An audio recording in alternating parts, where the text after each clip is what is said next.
Did you get a yellow paper in the mail just recently that says this is not a tax bill at the top and you don't know what it means or how it could affect you?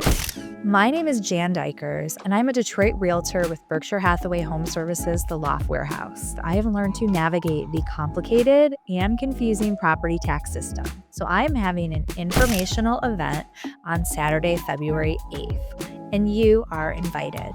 In this session, we will discuss how to read your assessment notice, how to know if you should appeal your taxes, and when and how to do it. What will happen to your taxes after you buy a property? We are very excited to host special guest Tom Fredericks of the Fredericks Law Firm and former Michigan Tax Tribunal judge, who will give us his professional take on the appeals process, best practices, and be available to answer your questions.